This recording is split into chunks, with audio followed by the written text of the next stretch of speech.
Salut Tessin, c'est Pepper Ludo et je suis heureux de te retrouver aujourd'hui, surtout qu'aujourd'hui je suis en extérieur et aujourd'hui on est à la mer de Sable. Le parc nous a conviés pour nous présenter sa saison et on va peut-être en savoir plus sur les perspectives à venir. Mais qui dit mer de Sable dit chapeau, merci, dit bandana,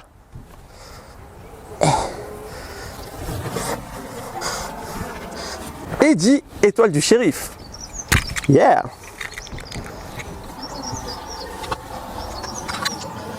Voilà, je suis prêt, on peut y aller.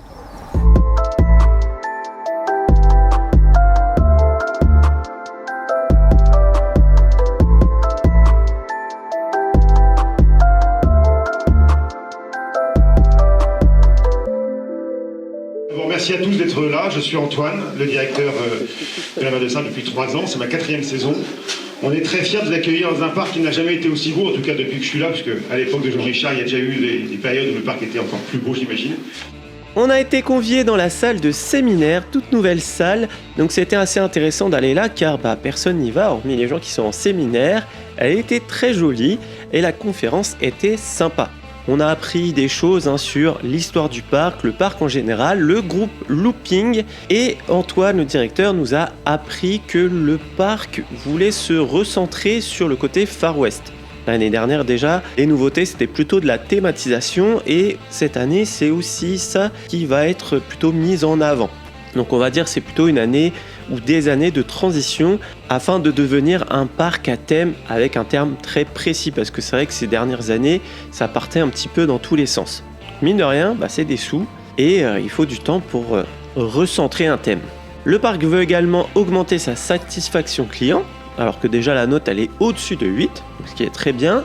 Et le parc essaie aussi d'être plus écologique avec notamment dans le parc des poubelles de tri. Et bien sûr, il y a des nouveautés.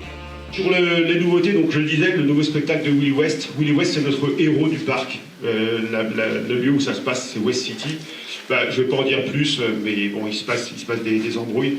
Et je pense que les enfants pourront aimer tout ça. Sur les nouveautés, on a un espace pédago ludo-éducatif sur le ranch que je vous invite aussi à visiter. Dans votre parcours aujourd'hui, prenez un moment le train, parce que c'est vraiment le truc sympa, ça vous emmène. Ça, c'est vachement intéressant, c'est comment on fait pour qu'il y ait de la revisite, comment on fait pour que les visiteurs aient envie de revenir plus souvent, et comment on fait, on crée des ambiances différentes, des thématiques. Là, on est rentré dans l'ambiance country tout le mois d'avril, donc on va avoir des démonstrations de l'assaut, on va avoir des démonstrations des personnages plutôt cow-boys qui vont venir un peu foutre le bazar dans la ville. Après, on a une ambiance mexicaine qui va être beaucoup plus festive, où là, on va pouvoir en plus coller un peu d'alimentation en relation avec ce thème-là. Donc ça sera au mois de juin. C'est tous les mois en fait qui sont un petit peu plus calmes. Un été indien qui a cartonné l'année dernière. Il faisait très beau en plus, on sentait un été qui avait été un peu perturbé. Et là, pareil, on va avoir du maquillage en arrivant, des personnages, et ainsi de suite. Et puis l'épouvantable mer de Sable qui aura lieu bien sûr comme chaque année à partir du mois d'octobre. Et qui est un moment totalement à part dans notre organisation. C'est 22 jours de délire. Nos collaborateurs sont maquillés, c'est la fin de la saison, on a beaucoup de visiteurs, il fait souvent beau, sauf l'année dernière où il a fait un temps catastrophique. Et tous les mardis et jeudis, les jeunes aventuriers sont invités à une formation pour devenir de vrais cow-boys, et donc ils vont faire un défilé dans le parc avec le shérif et son adjoint. Et donc là c'est une animation, donc on va les prendre dans l'après-midi, on va les former un petit peu à ce qui va se passer, comment on fait un défilé, et après on les lâche et c'est eux qui font la parade devant nos visiteurs. 2025, j'en parle pas. Je ne peux pas trop en parler. C'est vrai, on a signé un très gros contrat. J'en parle pas, mais on en reparlera ensemble, bien sûr. Vous le verrez peut-être en milieu de saison. Déjà, vous avez commencé à voir qu'il y a des barricades qui ont été installées pour pouvoir protéger la zone où on va commencer à construire. Les vrais travaux commenceront en septembre, elles seront terminés en mars. Et puis on aura tout le mois de mars pour pouvoir faire les tests et inaugurer cette nouvelle attraction. Ça sera, comme vous l'avez vu, un roller coaster, mais pour l'instant, pas d'informations supplémentaires. Et il respectera la catégorie 3. Pour ceux qui ne le savent pas, il y a 5 catégories. Catégorie 3, c'est celle du milieu, c'est celle qui donc, va accueillir tout public. 4, on commence à avoir besoin de physique, et 5, c'est des catégories très sensationnelles. Bon, du coup, on a eu cette petite conférence de presse très sympa, ce qui nous a appris de savoir ce qui allait se passer cette année sur le parc et l'année prochaine, un nouveau coaster. Ça fait plaisir aux coaster fans. Et on a eu un très bon accueil, petit déjeuner, tout ça, et un petit sac, mais pour des grandes aventures. Donc j'ai mon assistant Brivel qui va me donner les accessoires que je puisse avoir les mains libres. Alors, qu'est-ce qu'on a à l'intérieur? Alors, Petite pochette surprise. petite pochette surprise. Alors, c'est magnifique ça. Donc, nous avons une belle lithographie. Lithographie des 60 ans, non? Non, pas des 60 ans, mais le parc a 61 ans maintenant cette année. Oui, c'est devant qui a écrit 60 ans. Mais ça, c'est trop beau. Donc ça va être encadré. Magnifique. Ensuite, qu'est-ce qu'on a? Original. Eh, ça se fait plus. Bah au moins, voilà. Moi, j'ai un tapis de souris Disney qui commence à faire la tête. Astérix. Disney ou Astérix? C'est les trucs graffiti. Enfin, j'en ai des deux. Ça va pouvoir me permettre de changer un petit peu. Tapis de souris, la mer de sable. Voilà. Peut-être plus adapté aux nouvelles souris, pour le coup. Ensuite, qu'est-ce qu'on a? Oh. On va aller chez Buffalo. Donc, je pense que le parc a un petit partenariat avec Buffalo Grill. Yeah. On est dans les costumes aujourd'hui. Donc voilà, c'est cool. Dans les partenariats. Le fameux partenariat dont nous parlait tout à l'heure Antoine, le directeur du parc. Un petit livret Yakari, le petit indien. Yakari, Yakari. Et petit tonnerre. Moi je croyais qu'il disait exceptionnel. J'ai appris, du coup c'était... Non, c'est son cheval. Oui, mais moi Ouais. dans le jingle je pensais qu'il disait exceptionnel. En fait il dit et petit tonnerre. Et du coup la petite BD, le petit livre Yakari de chez Bayard. Livre Bayard que tu retrouves également sur ma boutique. Le lutessien.shop. Bon, on va aller faire un tour de parc maintenant. Salut Tessien. C'est cette heure-ci que t'arrives? Ouais. Bon, ça va pour cette fois. Tu es aussi content de venir? Bah oui. Ah, ça fait plaisir. Sinon je serais pas venu aujourd'hui. Oui, c'est pas faux ça. Premier jour. Il dit vrai. Il dit la vérité. Écoutez-le. À tous ceux qui ont des cheveux longs. On a commencé notre visite avec un classique, les Chicapas. Moi j'adore vraiment, c'est vraiment l'attraction que je te recommande. C'est vraiment l'attraction à ne pas manquer, hein, surtout si tu es avec des jeunes enfants. L'attraction est certes très vieille, mais très bien entretenue et t'emmène dans un univers avec des singes. Meilleur moment de l'attraction.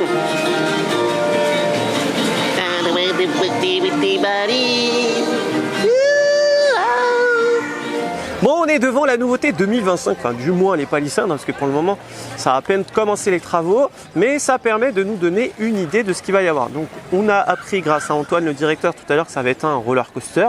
On ne sait pas trop ce que ça va être, mais on a la mer de sable, donc on peut s'imaginer quelque chose assez axé sur la nature, peut-être un wooden coaster, on ne sait pas. Et ça nous donne aussi une idée de la taille que ça va prendre, car ils ont délimité un périmètre avec des barrières, donc suspense, on en saura plus d'ici la mi-saison je pense.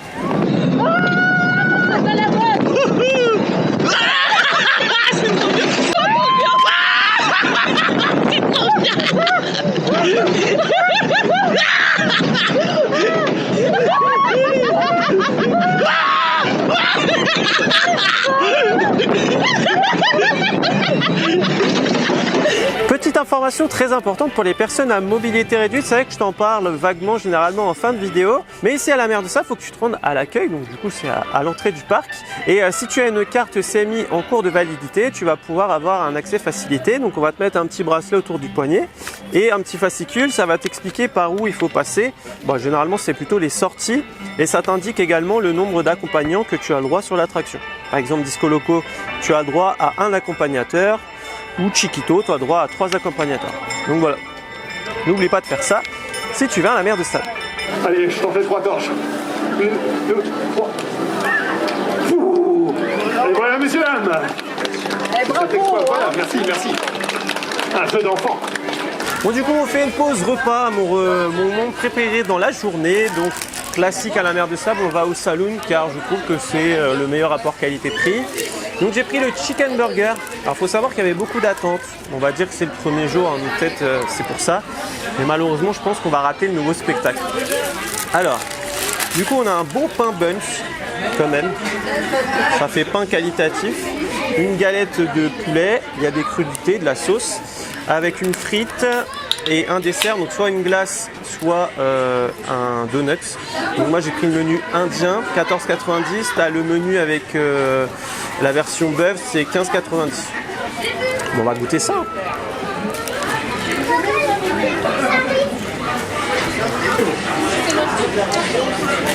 Et c'est bon, c'est le principal. Eh bien, on a bien mangé, c'était bon, c'était chaud. Et j'adore les frites de la mer de sable. Point important, c'est que vraiment, ton burger est fait à la minute. Voilà, c'est une volonté du parc. Effectivement, ça peut créer des files d'attente comme on a eu. Bon là, voilà, c'était aussi le fait qu'il y avait beaucoup de nouveaux. Donc d'ici quelques jours, normalement, ils vont être un petit peu plus rodés. Et c'est vrai qu'un burger qui a attendu quelques minutes en cuisine est moins bon qu'un burger qui est bien frais. Donc c'est bien que le parc assume sa décision, quitte à augmenter un petit peu la file d'attente. On a réussi quand même à avoir un petit bout du spectacle. Globalement, moi de ce que j'ai vu, c'est la même chose que le Willy West Show de l'époque, donc peut-être que c'est la première partie qui a changé, mais en tout cas moi je préfère celui-là. J'aimais pas trop celui des années d'avant, donc ça fait plaisir de revoir le super-héros de la mer de sable revenir. Il a dit coup de feu. Waouh. Mais c'est tellement une idée de génie de l'avoir mis en hauteur quand même. Waouh, on était tirés. Je l'attendais pas. On l'a jamais vu là, si tu vois. Si. Ça fait longtemps qu'on le voit.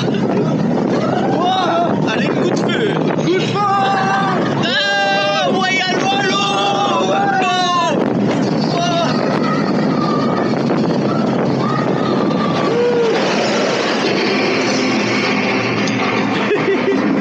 C'est stylé les rails comme ça derrière. Bah ouais.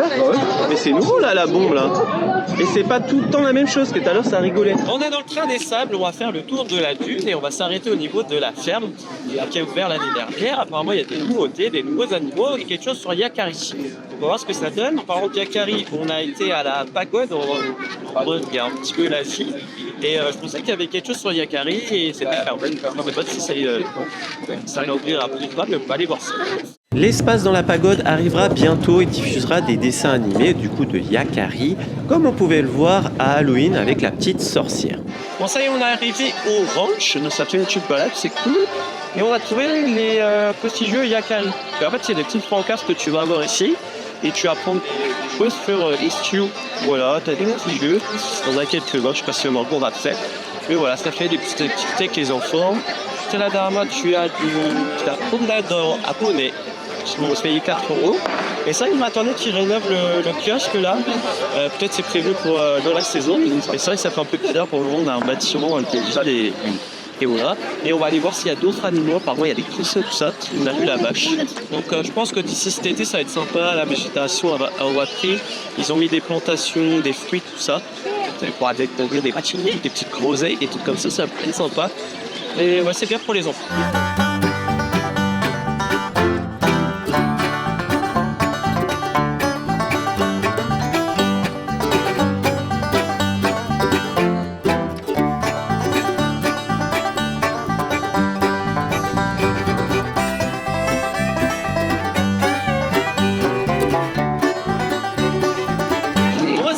Notre petit tour de la ferme. Donc, il faut savoir qu'il faut prévoir 20 minutes à l'intérieur. Voilà, des précautions si vous ne pouvez pas rester tout le temps.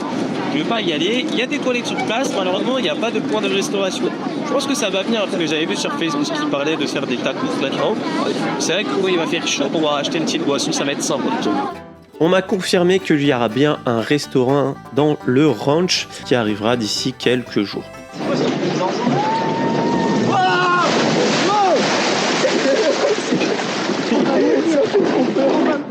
En plus, on voit la nouvelle attraction. Ah ouais. L'attaque du train quand t'es dans l'attraction, ça doit être stylé. Tu vois les Indiens arriver par là. Oh, ils arrivent. Oh, attention. Ah, on voit même un peu le ranch. Ranch des billes croquettes.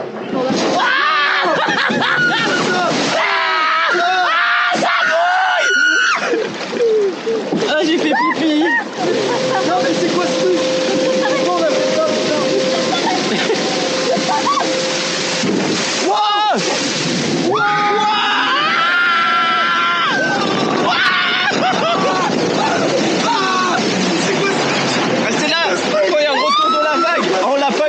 Retour de la vague, ça va. Bon, on a fait le Cheyenne River, le flume rail le plus haut de France. Et comment te dire qu'on est mouillé? Alors, on est bien mouillé. Hein. Moi j'avais une veste, donc le haut je suis bien, mais on voit bien la différence de couleur sur le pantalon. Ouais. Mais alors moi j'aime beaucoup ce genre d'attraction puisque tu as un côté insécurisé. Et ce qui fait que tu as des sensations un peu. Moi perso, moi je préfère largement ça à la Toutatis. descente, elle est vachement belle. Ouais, aller raid by Ouais. SFR. Mais oui, mais en fait, je pense que c'est ça, c'est le côté insécurité, moi, ce qui fait que j'aime bien. Tout Atis ou un coaster, c'est trop attaché, quoi. Ouais, là, t'as le côté un peu ancien aussi qui. Ouais, donc immanquable de la mer de sable. Ah bah, c'est sûr. D'ailleurs, pour l'anecdote, l'attraction, c'est vraiment du fait maison. C'est du made in mer de sable. Eh bien, on a passé une excellente journée. La mer de sable fait vraiment partie de mes parcs d'attractions préférés. Donc effectivement, la cible du parc, c'est beaucoup plus les familles avec des jeunes enfants. Mais bon, ça peut pousser jusqu'à 10-12 ans, je dirais. Et puis bon, si tu as des enfants qui n'aiment pas trop les sensations, ils vont adorer. La force du parc, bien entendu, c'est les spectacles qui rythment ta journée. Tu peux faire quelques attractions. Tu te poses un peu devant un spectacle. Voilà, il te reste à peu près 1h30, 2 heures pour refaire des attractions, un spectacle, et ainsi de suite. Donc c'est vrai que c'est la force de la mer de sable. La force aussi, c'est la dune de sable, dune naturelle, parce qu'avant, il y a très très longtemps, il y avait la mer, et elle s'est retirée, et elle a laissé cette dune de sable.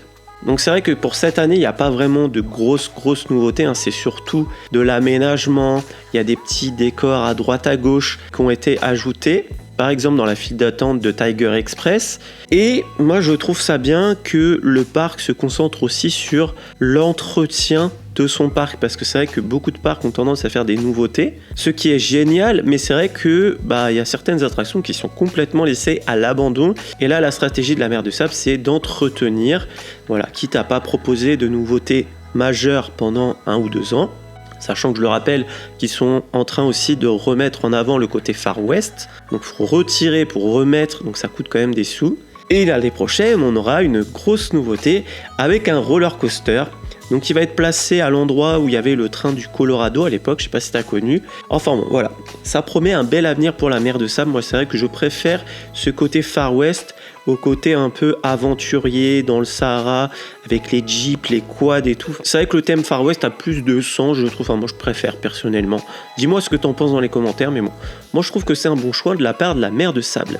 Bon bah voilà, la journée se termine, c'était une excellente journée, on a été avec tout plein de copains et on a changé un petit peu de visite, c'est vrai qu'à chaque fois on fait tous les spectacles, j'aime beaucoup la mer de sable pour ça parce que ça rythme ta journée, ça fait des pauses, mais là on a fait des attractions, ça change un peu et moi j'adore beaucoup la mer de sable. Si tu aimais la vidéo, n'oublie pas de me le dire dans les commentaires et qu'est-ce que tu penses de la mer de sable et quelle est ton attraction préférée ici. Si tu as aimé la vidéo, n'oublie pas de la liker, ça fait toujours plaisir et ça fait vivre la chaîne. Si tu découvres la chaîne grâce à cette vidéo, n'oublie pas de t'abonner juste en dessous. Il y a un petit bouton, ici on parle des parcs d'attractions et tout ce qui est lié au divertissement toutes les semaines. Sur ce, il ne me reste plus qu'à te faire des bisous et bim!